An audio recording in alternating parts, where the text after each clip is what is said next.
Hi everyone. What's up? How have all you been? So, there's something important because of which I came live and I wanted to speak to you. So, today is Saturday. Saturday is my most important day simply because this is the day when I go into my container to coach all my students and coaches. That's what I do on Saturdays. And usually on Saturdays, I take a really long break in the morning, right from morning to afternoon, so that I can have a very clear, clean mindset that I can bring to the calls that I'm going to do. And I have this absolute crystalline clarity of thought, clarity in my body, space in my body to hold that space, which is why on Saturdays I don't actually go and read a lot of stuff and watch a lot of YouTube videos or maybe listen to a lot of podcasts. I don't do that. Okay, that is how I prepare for my coaching. Now, today's Saturday was different because I woke up in the morning and I was plagued by this irresistible need to really get coached. So what I did is I just opened up my computer. I went back to my own coach who would coach me. I went back to the recorded sessions of how I was coached, and I wanted to instill those thoughts that were given to me by my coach, and I wanted to sort of vibrate in that high energy and high thinking process when I was getting coached, when I was actually watching the recordings of my coaching. And there's something that I really understood. I mean, the difference between CEO thinking and non-CEO thinking. So who is exactly a CEO? A CEO is anyone who goes out in the world and works with people.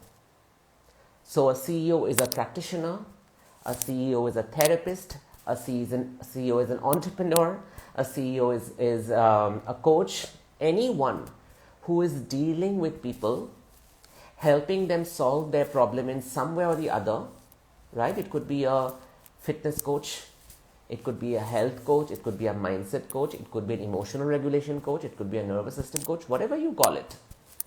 If there is an individual who goes out in the world and works with people, is a CEO actually. So this is in terms of talking to all my coaches and all my healers, everyone that is listening to me right now. In the last few days, I have been on consultation calls, one after the other, sales call, one after the other. And people have asked me, should I do this? Should I do that? Should I come into your program? Should I go and do another course?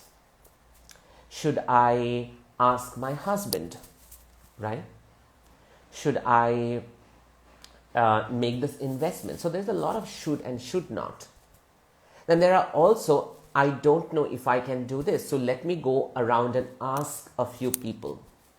Let me go and ask my friend who is in so-and-so coaching container. Let me go and ask my friend who is in so-and-so training program.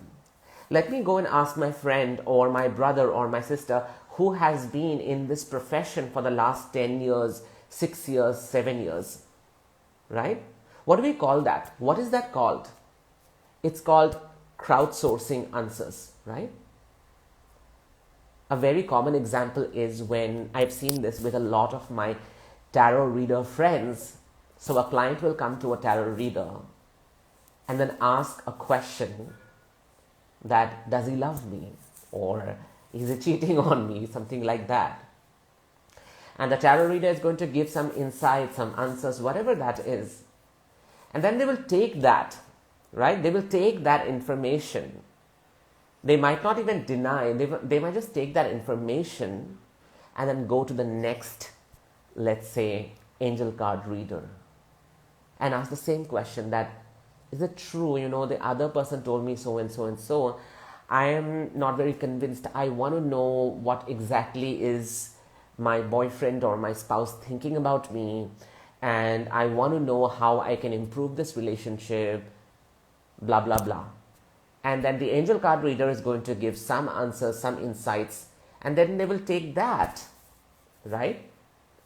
And then they will go to someone else, maybe a Vastu expert, and say that I think that my relationship is not going well, and I feel that my fiance is cheating on me because there is something wrong going on in the house. So I want something to be fixed in the house. Can you help me? And then the Vastu guy gives them some tips to rearrange or bring some stuff in the house.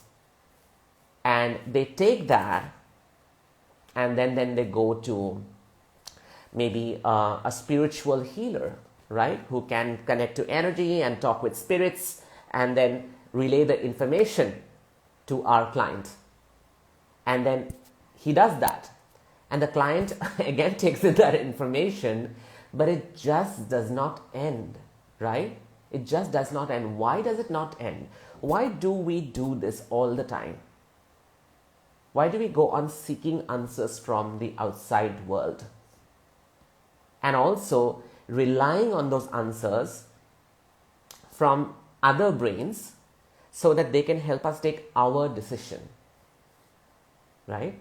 And we all have done that. Every one of us has actually done that, including me. And we do that because we do not want to take autonomy of our own brain. We are afraid of our own actions, and we think that if I take this action, something is going to go wrong and I might fail. And the problem is not the failure. The problem is the feeling of failure, because then I would end up blaming myself. I would end up criticizing myself.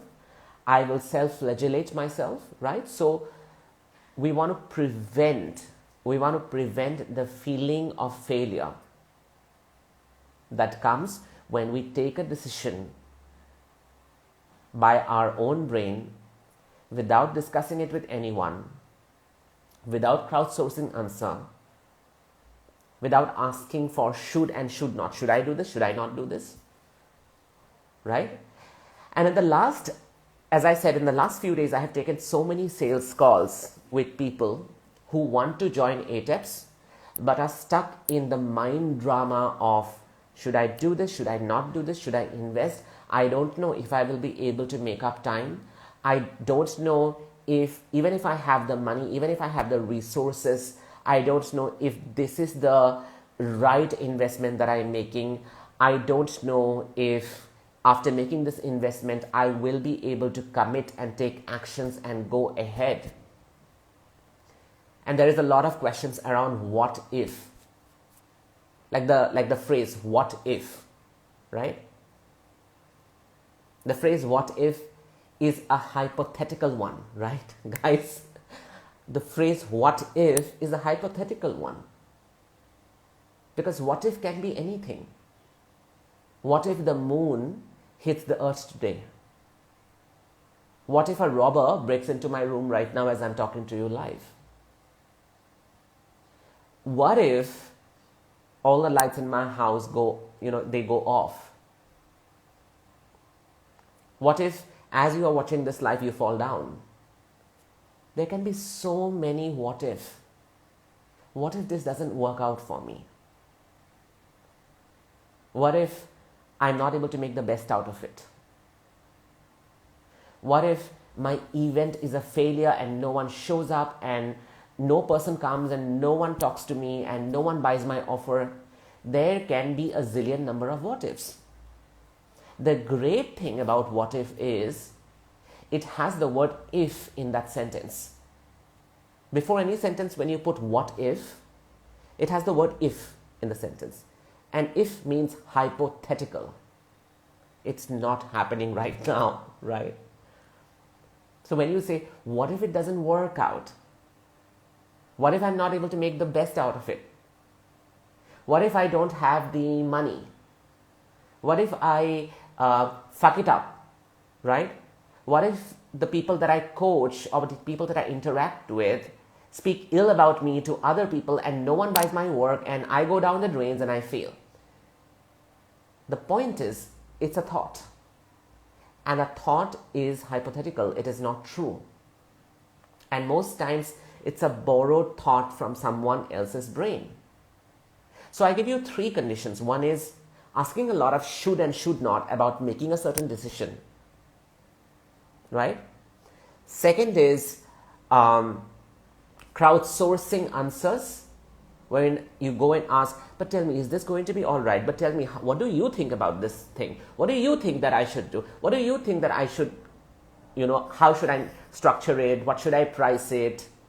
Should I do this event or not? Should I do this program or not? Should I do 2 trainings or 1 training? That's one. That's crowdsourcing answers from everywhere. What do you think that I should tell my spouse because he doesn't appreciate my effort or she doesn't appreciate my effort, right? What do you think I should answer my friend who always criticizes me about my unconventional career? What do you think that I should tell my family or argue with my family about the condition that I am in? That is the second one. The third one is what if, which is absolutely purely hypothetical. It's not there right now. It may happen, right? The moon may hit the earth, but it has not happened till now, isn't it? So these are the 3 things which is non-CEO thinking. Because if you happen to be someone working with people in any capacity, then you are the future CEO of a business. You are going to have a business, and I don't care whether you are a therapist, a coach, a writer, a musician, a designer, a chef. You are going to head a group of people in the future who are going to work for you and your business. And if you want to dream big, if you want to dream at a high level wherein you are able to impact masses and not just 1, 2, 3, 4, 5, 6, 7, 8, 9, 10 people, and you want to really impact masses, which could be 50 people, which could be 100 people, then you are going to come up with a business and some form of organization or company in the future. It's going to happen in the future. But for you to step into the energy of that CEO who heads that business, heads that organization, heads that company, heads those group of people, even if that means you have just 5 employees, even if that means you have 3 employees, you are still a CEO, because you have to make decision from your brain, from your body, from your nervous system to guide them to take the business forward, to supply to the business what it needs, including infrastructure, technology, people's contribution, but most importantly, you would need a brain and a body and a nervous system that is capable of relying on those decisions, that is capable of thinking at a high level without asking should and should not, without crowdsourcing answers, and without asking questions like, what if so and so happens? Because you are in the present needs you, and you have to make a decision based on the present. And the more you are asking should and should not, and the more you are crowdsourcing answers from others, including answers like, what do you think is going to work for my business? Do you think setting up the store at so-and-so, do you think setting up a store in South Delhi or setting up a store in Bombay, because 2 of my collaborator friends are there and they might be able to help me, but in Delhi, I am all by myself, but I will have to employ people. I mean, at one level, it feels like a very coachable question, right? But my coaching is not going to begin with, oh, if you have friends in Bombay, then just go and, set up your store in Bombay.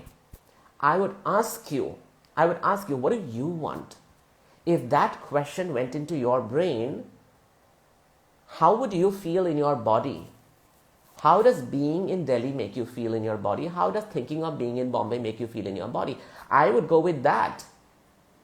Because your body is the most intelligent decision maker, which is going to send signals through your nervous system to your brain. Your brain is going to rationalize that system of safety and trust and connection and forms a cognitive sentence, and that sentence comes out of your mouth.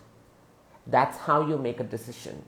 When you go into a frenzy about should I do this and should I do that, and what do you think? What do you think? Something like that, then you don't have a moment to fall back on your body and stay with that feeling and thought and let your own brain decide. My dearest friend, she's someone who really helps me out with ATEPs, and her name is Gargi, a brilliant mind. So I was talking to her yesterday, and I said, Gargi, you know what? In the last 1 year, there is one thing that I have really learned and mastered is CEO level thinking. And then she asked me, okay, but then tell me what exactly is CEO level thinking? And I said, I make the decision and I don't ask, should I do it, should I not do it? Before making the decision, I don't go around the world crowdsourcing answers and asking, but what do you think? Don't you think this should happen? What are your point of views about it? And give me like a few points on why I should be doing this. Have you experienced it in your business? I will never ask that. I will never do that. And then I never ask what if questions. What if this does not work out? Before I make an offer, I do let's say I prepare a training program and I put it out on internet and social media, and then I of course text a few people who I think might be interested in. And in that moment, of course, there are difficult feelings that arise in the body, like feelings of anxiety, right? Which will want to propel you into the future and bring you thoughts like, what if? What if it doesn't work out? What if no one buys it? What if I don't get a single client? What if the pricing is too much for people? What if, what if I have to totally cut down this offer and remove this offer fully because at the end of the day, I have 0 people in my webinar or I have 0 people in my program.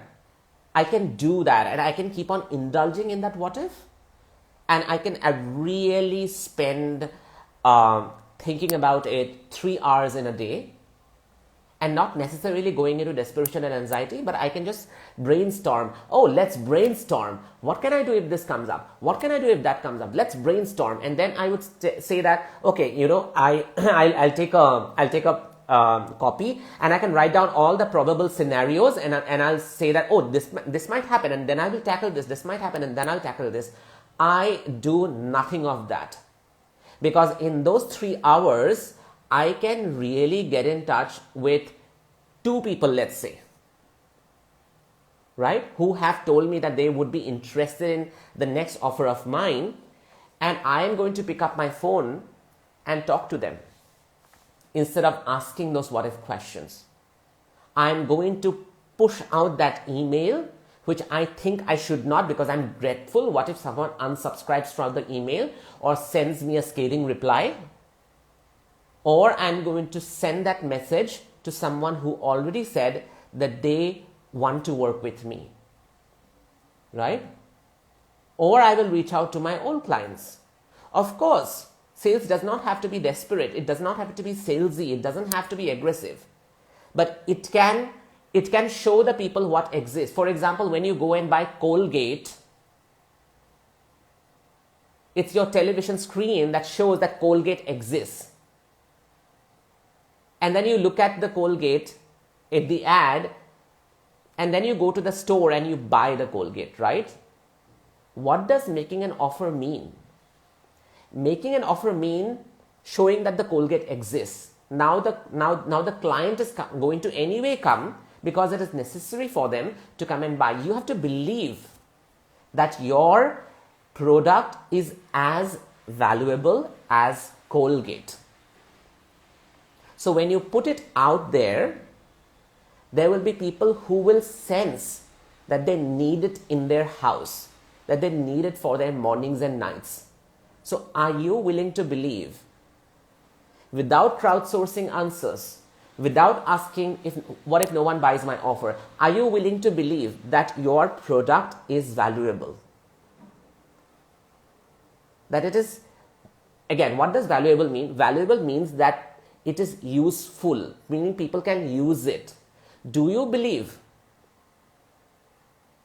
without should and should nots, that what you offer is as valuable, so much so that when you just show it, like if I just show you this, would you be willing to buy it just by looking at it? Your job is to show that it exists, right? And to show that it exists, you have to have CEO level of thinking, which is no crowdsourcing answers, no should and should nots, no inviting other people's thoughts from other people's brains, because that's crowdsourcing answers, right? To crowdsource answers is voluntarily opening yourself up and asking, what are your thoughts on it? Let me just buy it. That's what you are saying. And the last is, what if? Every time you ask what if, you are not here in the present moment. See, Madhuri, you're looking for a yellow cap. Yellow cap. Thank you. So, when you ask what if, you are not in the present moment and you are in the future, and people love being in the future, which is also why people love making content on internet all the time. Like, I make content on the internet, but I just make it and it's done, and then I go and do my other work where I have to create material for my coaching container. I have to write that email, or I have to get into that phone call. I invest most of my time in building real and actual relationship with people who want to work with me, which is why I take up the phone and I say, hey, you wanted to have a word with me. You are talking about being inside ATIPS. What are your views on it? And what have you thought? And then the other person would start speaking, right? We don't do this because it feels uncomfortable. We feel that the person from the other end is going to scream and shout and abuse and reject, and God knows what they will do. And that does not happen actually. They would either say, yes, yeah, I was thinking about this, I was interested, I want to really know more, can you tell me a bit more? And then I'm going to tell more, right? Because that is what they need, that is what problem solving is. Or they would say, I'm not interested and I don't think I can make it, and blah, blah, blah, blah, blah. And I would be like, okay, we will talk when you feel ready. We will talk when you feel more interested or more committed. That has got nothing to do with me, but has got to do with what experience and circumstance they are facing in their life, right? But this action of taking up the phone, talking to them, or getting over a text, whatever that is, whether you do it on Zoom, whether you would do it on phone, whether you do it on text, is uncomfortable. So you can actually feel that you have done a lot of work. I worked 6 hours a day making amazing content and, writing cool emails, and, I recorded my podcast, and then I recorded my free content and I pushed it out. What's the result? What's the result? Is your bank account Is there money in your bank account? Do you have $2,000 in your bank account right now? Do you? Has it been deposited 2 hours, 3 hours back? Has it been? If it's a no, then there is no conversion. You haven't got clients. You haven't met your goals. You haven't made the money. And you haven't done it not because you're a failure, bad person, you are good for nothing, you are valueless, you are worthless. No, not because of that, right? None of that. You have not done it because it's so comfortable to indulge. Should I? Should I not? Can I? Will you please help me out? I'm not able to figure out this question. Should I buy the course? Should I wait for the next 1 year? And then, what if I'm not able to make it happen? What if I'm not able to do that? So we can get stuck in that, and it's nice. It really feels good to be in a brain conflict. Some of us may say that, oh, it's very frustrating to be in a brain conflict. And I would say, well, let's go and work on the frustration then, right? But no, this is not happening. I don't think I'll be able to make it. And although on the face, it feels that they are like in a very distress and, helpless. But at the same point of time, we want to also entertain that, right? We also want to stay in that energy. Because staying in that energy is I'll tell you exactly what it's like, right? Are you ready? I'll tell you exactly what it's like. Who loves pulled cheesy garlic bread here? Tell me. Pulled cheesy garlic bread. It's a horrible thing to eat because it just bloats your stomach up. But who loves pulled cheesy garlic bread and then you just want to go on having it? So if you like that, you just want to keep on consuming it. Yeah, Suniti, yes. So being in that mind drama, no, it's not happening and I don't know when it will happen and, I don't have the money, God only knows what. All of that is pulled garlic bread. And you just want to keep on putting inside your mouth one after the other, one after the other, one after the other. That's what you want to do. So even if mind drama feels like it brings in a lot of frustration, actually it feels like pulled garlic bread. And we want to go on and on and on with it. Which is why so many people take a lot of time to receive the coaching and to receive the information and applying it. Like so many of you, and I think almost all of you have access to my podcasts, right? You Are Money podcast, you have access to it. You have access to my Substack newsletters that go out, even there I coach you. You have access to my Instagram account, which feels like a mini A-Tips because I give so much of value, so many different ways I give. How many of you have been able to apply all of that, in your day-to-day life? How many of you have actually used those pointers that I have given you in the podcast, in the Substack emails, or in my Instagram? How many of you have actually taken that and say that, oh, this is really useful. These are very useful points that have been given. Let me just go and apply it. Simple can be, let me just go out and tell someone that I'm available to take clients and I charge 5,000 rupees per session and this is how I'm going to solve your problem. Are you in? Would you like to try it out? Would you like to work with me? Have I done that? If the answer is no, then here's what I want to tell you. Information does not heal. Application does. Information does not heal. Application does.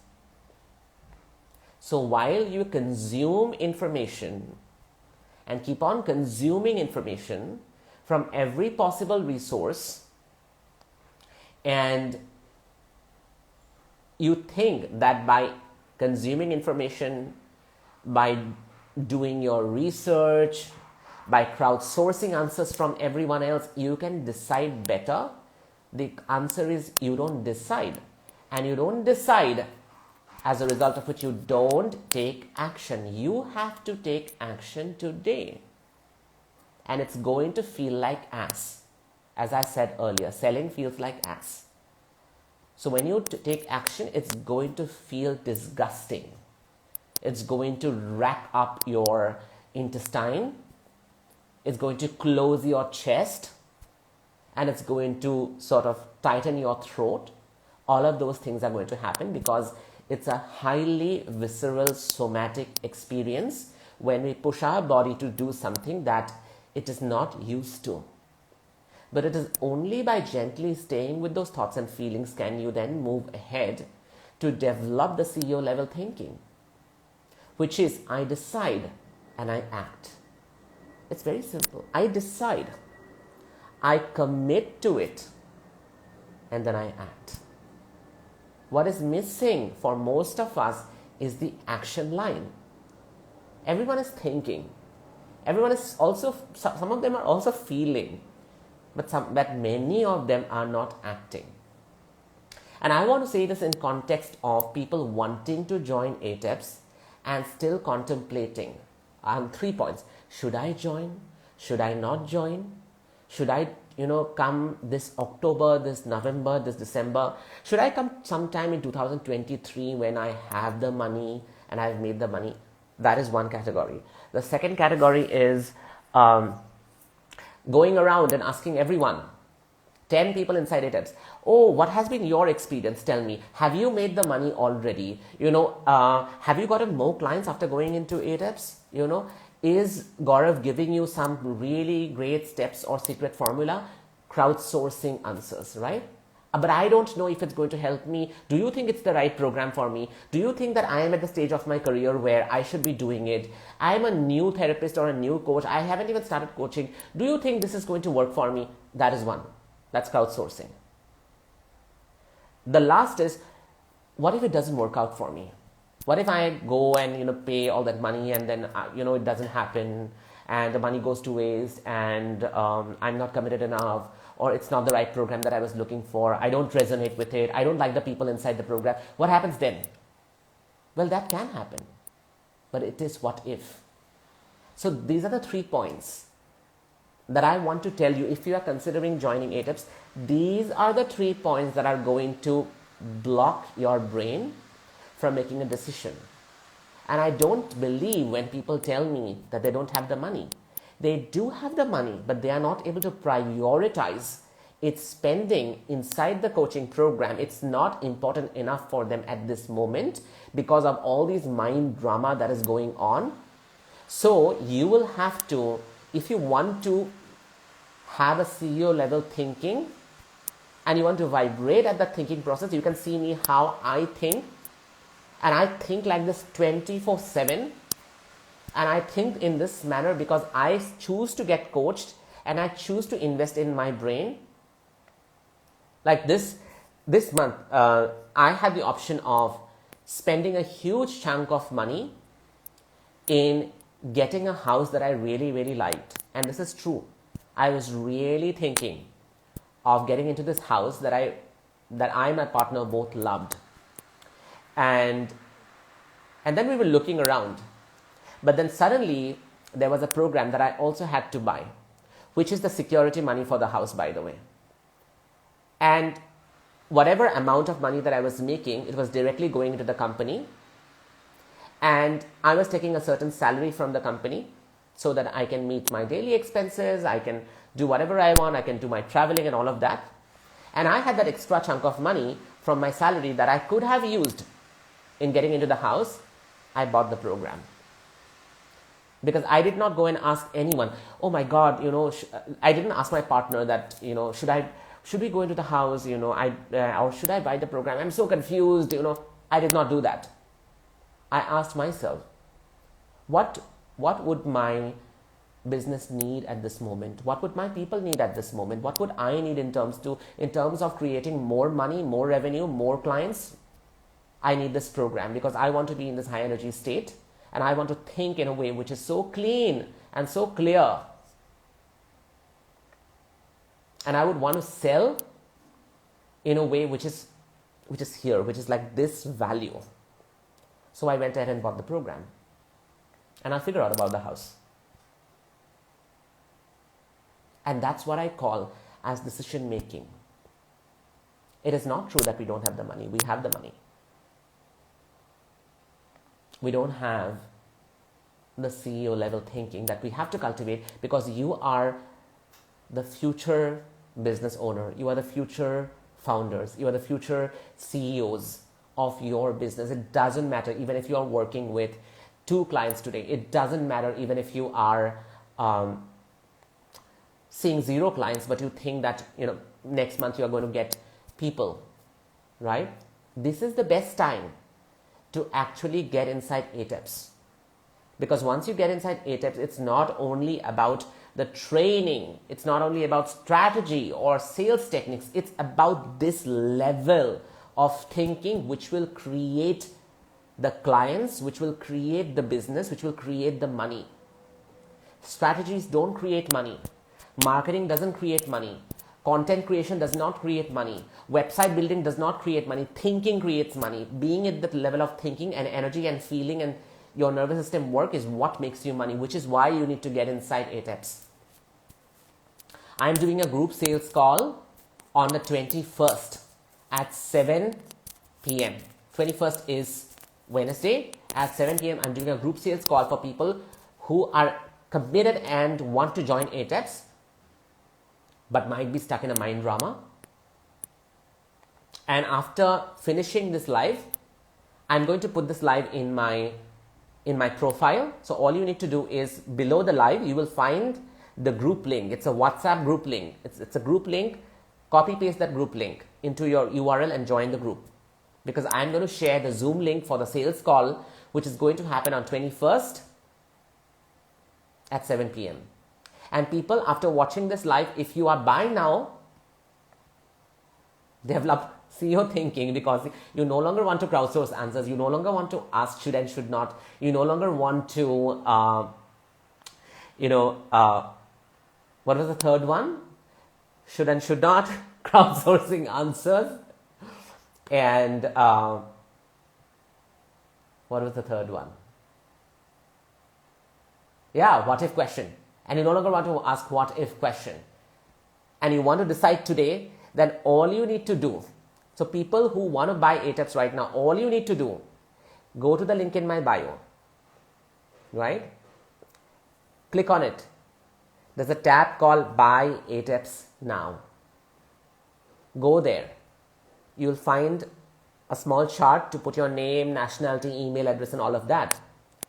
When you punch in your credit card details, you will have an option for EMI. If you want to avail EMI, avail it, because next month we are not going to have EMI. So all you need to do is take that up and buy ATEPS. And listen to this carefully. People who want to know the steps of the EMI, how to avail the EMI, it is as low as 15 to 12,000. DM me, because I will send you a video on how to avail the EMI step by step through your phone or through your laptop. I have a recorded video. I will send it to you.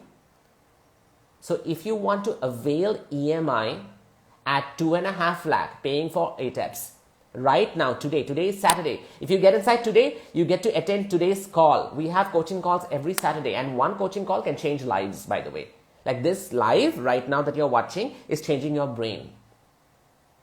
This live is changing your brain right now, and this can happen every week. Your brain can slowly, like a muscle, like your biceps, like your abs can grow, right? And it can get transformed, which is what is going to create the money. So you may want to join today. And if you want to if you don't have the money, get a credit card, avail the EMI options, get inside. If you get inside today, you get to attend the 5 p.m. call. Every single Saturday we have coaching calls on Saturday at 5 p.m. to 7:30 p.m. So 2 options. One is get into the sales call, which I will put the link below this video once this video is over, or you pay up today itself, avail the EMI and get inside. I'm going to see you inside and make the decision today, because waiting is only going to create wherever you are right now. Doesn't launch you into being a CEO of a business that makes a lot of money, that makes 50K a year, 80K a year, 100K a year, in dollars I'm saying, right? So if you want to make that kind of money, this is the level of energy and thinking that you need. And only ATEX at this moment is going to give you that. Okay? So I'm going to see you inside. DM me. Bye-bye.